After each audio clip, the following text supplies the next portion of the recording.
There are elements of truth in all great fiction. It may surprise you to realize that the highly successful Netflix show is not the original telling of The Haunting of Hill House.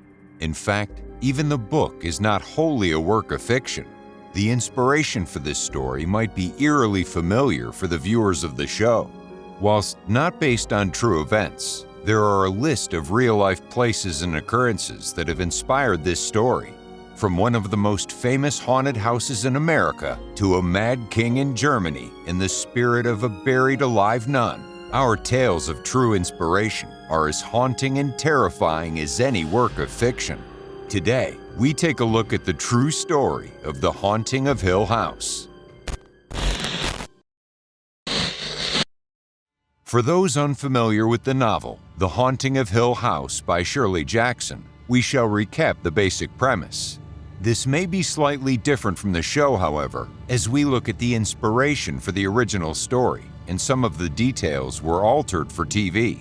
Whilst the Netflix show adapted the central characters to be a family and included their interpersonal relationships, the original story centers around a paranormal investigation and 4 unrelated characters battling against the potential spirits within the house.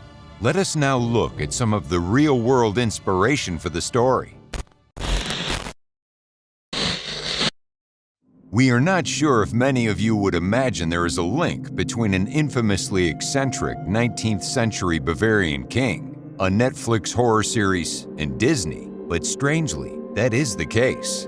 Neuschwanstein Castle in the south of Germany was an unusual place from the very beginning. Constructed between 1869 and 1882, this castle was commissioned by King Ludwig II of Bavaria, who by all account was a very lavish and extravagant man. But according to many, it was a more serious concern. In fact, before his death in 1886, Ludwig had been declared mentally insane. It is these stories of insanity hidden away in a remote castle that inspired the story we have heard in the novels and TV shows. The main inspiration taken from this is the house itself and the eerie circumstances of its construction. The castle was built deep in the countryside on the edge of a cliff in order to act as a retreat from the public. Its entire purpose was to isolate the king. From here, stories of his madness grew as rumors. Many people acknowledged the delays to construction from the initially expected 3 years to over 10 as evidence of Ludwig's mental state. Mostly, this was due to the extravagant design and cliffside location. Stories grew about the Mad King and his hidden mansion on the hill. From here, we see the inspiration behind the story. It has since been acknowledged in reports that Neuschwanstein Castle, which has also inspired Disney castles, is indeed part of the inspiration for the book. As well as how it looks and its unusual construction, the castle's owner may be the inspiration for the story's character, Hugh Crane. Whilst in the show, Hugh Crane is a central character and the family patriarch. In the novel, his role is much different. In Jackson's novel, Hugh is instead the rich, eccentric man who originally constructed the house and may have been inspired by the real-life King Ludwig. We recently covered this topic in more detail in another video, and we hope you check that out. The Winchester Mystery House is a famed attraction amongst horror and supernatural buffs, as it is the home of a very well-known ghost story. Sarah Winchester constructed the house under the belief that she was cursed, and the only way to evade the spirits was to continue building. This became one of the most famous ghost stories in America, leading up to the writing and release of The Haunting of Hill House novel in 1959. Sarah Winchester constructed a house that operated as a living and evolving defense against spirits. In order to evade her cursed haunting, Winchester created secret passageways, elaborate traps, and boarded up walls in order to survive and outrun the spirits that she believed were chasing her. According to the book, Shirley Jackson, A Rather Haunted Life, the Haunting of Hill House writer became inspired by the Winchester Mystery House during her life. It is easy to see why the most notorious haunted house in America is linked to one of the most famous ghost stories of the 20th century. Much like we discussed with Neuschwanstein Castle, The Winchester Mystery House may have inspired more than the physical setting for The Haunting of Hill House. The central female character of the novel, Eleanor Vance, shows some eerie similarities to the rumored life of Sarah Winchester. Much like the life of Sarah Winchester, the character arc of Eleanor is one in which she becomes more and more attached to the house and has an unsettling relationship with the spirits that supposedly haunt her. It is a tragic cohabitation whereby both Eleanor and Sarah Winchester have to evade their spirits but also stay close. How much this was a conscious parallel made by Shirley Jackson when writing the novel is uncertain. We are aware of Jackson's affinity with the Winchester Mystery House, so maybe there is an homage in the characters as well as the setting. As we see, the true stories that acted as inspiration for The Haunting of Hill House are wide-ranging. One such real-life event that was prominent in the formation of the story was that of a group of psychic researchers who moved into a house to study supernatural activity. Author Shirley Jackson based aspects of the story on the events that took place at the Borley Rectory in Essex, England, a house famously considered to once be the most haunted house in England. Published in 1940, The Most Haunted House in England, 10 Years Investigation of Borley Rectory by Harry Price, details the year he spent living in the house. Price was a member of the Society for Psychological Research. Price was there researching the long-established famed hauntings of Borley Rectory. The earliest ghost story tells of a Benedictine monk and a nun from a nearby convent having an affair, for which the monk was executed and the nun was entombed alive in the convent walls.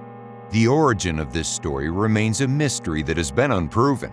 However, a recurring sighting at Borley Rectory prior to Price's occupation was the presence of the spirit of a nun. Therefore, there may be more to this origin story than just rumors and folklore. As the story goes, a resident of Borley Rectory witnessed the ghost of a nun about 40 yards from the house. This is potentially the location for previous buildings on the grounds. Residents were unsuccessful in their attempts to engage with this spirit. During his time at Borley, Price supposedly made contact with the spirit of a young nun named Marie Lair, who is believed to have been murdered in an older building on the grounds. It is likely that the stories have been combined and details picked from each, but it shows a level of coincidence that is hard to believe. Although the particular story may not be fully known, it is evident that some manner of tragedy had befell a young woman on the grounds of Borley Rectory at some point. Other sightings throughout the years have included a phantom carriage drawn by headless horsemen. The paranormal activity experienced firsthand by Price at Borley has been debated and contested by other members of the Society for Psychological Research. However, one such story was not explained away by skeptics and critics of Price. This occurred during a séance at Borley during Price's time living there. A detailed account of the séance is found in a book by Louis Mayerling, a colleague of Price's. Mayerling called a lot of Price's work at Borley a hoax, but he did not try to discredit this particular occurrence. Mayerling reported that fixtures within the building shook and a flash of lightning appeared within the walls. The experience would reportedly leave observers in various degrees of paralysis and blindness. This event remained unexplained by Mayerling. When speaking about the Borley Rectory case, The Haunting of Hill House author Shirley Jackson acknowledges the inspiration that the events provided, but distanced herself from believing that the site was haunted. Jackson instead concerned herself with the psychology of the people involved. She found it compelling that people with varying degrees of skepticism and different motivations would engage with the experiences differently, but also share some things. This is at the heart of The Haunting of Hill House. The story is not designed to state the case outright, but leave you with a sense of dread and questioning. Are there truly evil spirits at play? Or is this a commentary on the mental health of Eleanor in particular? We think that the purpose of a great story and a great mystery is to supply more questions than answers. Such was Shirley Jackson's knowledge and affinity for the supernatural. These are only 3 of the most well-known and oft-cited inspirations for the haunting of Hill House. In actuality, there are several more tales that are believed to have fascinated Jackson during her writing. We have picked 3 of the most compelling, and we hope that you agree. From real-life mad kings in Disney-style castles, to a tragically haunted young woman's relationship with a house, and even some paranormal investigators. It is clear that Jackson researched a variety of ghost stories, and her fascination has helped create one of the most enduring horror stories of the last century. Are there any other horror books, movies, or television shows that you would like to know the inspiration for? Leave your suggestions in the comments below. Leave a like, subscribe, and we will see you soon.